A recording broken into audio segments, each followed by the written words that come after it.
I'm Charlotte Spires. I'm 16 years old, and I'm going to be talking about barrel racing today, or specifically the BBR organization that is the biggest barrel racing organization in the country. BBR is an organization that stands for Better Barrel Racers. It's an organization that gives money to smaller barrel races so that they can have bigger prizes at the end of the race. BBR also has a World Finals that's in Oklahoma City every spring. I have qualified for the BBR World Finals twice, and I plan to run at the next BBR World Finals as well. They also have the Summer Shootout, which is another one of their huge races that 3,000 to 6,000 people come and run at. Barrel racing is not only a sport, but it's really a community, and BBR helps a lot with that. So if you go to pretty much any barrel race, they're going to have a BBR banner up, which is going to just say it's a BBR sanctioned race. Most races are going to be BBR sanctioned. BBR just gives them a little bit more money to help with the prizes at the end, but also it's a qualifying race for BBR. So BBR you have to run to 7 to 8 races, and you have to place in 7 to 8 races to qualify for the BBR World Finals in the spring. Last year there were 6,000 people running. They run all 6,000 people twice, so they'll make 12,000 runs over the course of a week at the state fairgrounds here. So you'll run in 2 different arenas at the BBR World Finals, which is the Performance Arena and the Coliseum at the state fairgrounds. It's a pretty busy week. Not only do you have to make it there for your run, but you have to figure out about when your run's going to be.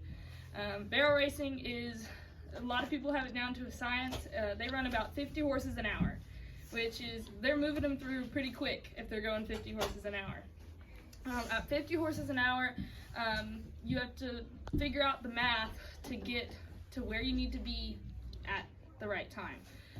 Most barrel races have the Ds, is what they're called.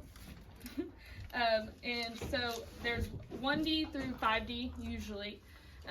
Barrel racing, they start with a 1D time. So say the fastest person there runs a 14-second run. The next person's going to be half a second behind that person. So if barrel racing is a lot like gambling, if you think about it.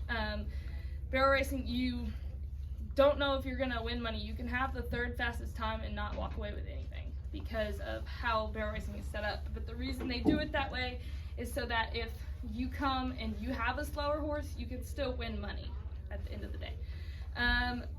Barrel racing is a lot of fun. It's also super competitive. I run 3 to 4 times a week usually, and it's not always racing. Sometimes it's practice night, sometimes it's barrel racing. Right now I'm running on Monday and Tuesday night in Hera, but we also look for races on the weekends. I pretty much go somewhere else every day of the weekend. Last weekend I was in Tuttle. This weekend we're taking the weekend off because they only have an over 40 race. They also have something in barrel racing called side pots. So you cannot win anything in the regular barrel race, but you can win something in the side pot, which is super cool. So you pay in to a side pot, which is, there's BBR side pots, there's side pots for the breed of your horse. Usually there are over 40 side pots, there's youth side pots. So you can pay into those side pots and then you can win money other places. So you don't just have to count on that one check that you can qualify for. Does anybody have any questions about barrel racing? Miss Gann. What's the scariest part about it? Probably the alley. When you're in the alley with your horse, you have to be ready to go when you're going in, and you gotta get them to stop when you're coming out. And you gotta make sure you're not gonna hit anybody too, because there's usually not a gate on the alleys. You just gotta get them stopped. How much money do you usually make from them if they give you money? Well, it really just depends on the race. So the one in Hera, it's $25 to enter, and then they usually pay back pretty good. So it just depends on where you fall. So the 1D time, the fastest person there is going to get quite a bit more money than the person who wins the 40, which means they're a second and a half behind that person. Does that make sense? Dang. How long have you been doing barrel racing? 3 years. How do you like get the barrel rolling from the horse? Like, do you just like have like a mechanism that is attached to you? What do you mean? Like, what does the horse have involved with the barrel? So barrel racing is, it's 3 barrels, and you have to run around them. You have to be on the horse, and you have to run around all 3 of them. So you just dive inside a barrel, hope you make it inside. The barrels don't move, do they? No, The barrels the don't move. goal is The to barrels not don't. let the You go barrels around the move. barrels. Explain the pattern. Okay, I'll try to show you a video after, but so it's a clover leaf. You know what a 3-leaf clover looks like? Yeah. So you run around the first, you don't want to hit the barrels. If you hit the barrels, they add 5 seconds to your time. So the goal is to get around the 3 barrels in the cloverleaf pattern the fastest. What do you mean by hit the barrel? Hit it or knock it Knock over? it over. So you can hit a barrel and it can tip, but if it stands back up, you're good. Does that make Found sense? the video. We'll show you a video in just a second. Has there ever been like a crash, like 2 horses colliding?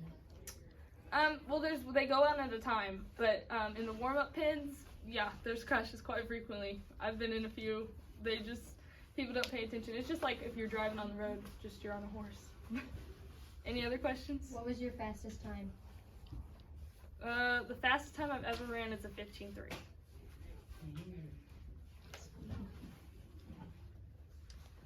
How old were you when you started barrel racing? I've been riding horses since I was 6, but I started barrel racing when I was 14, You're 17? 16. Any other questions? Go ahead and cut it off. Yeah.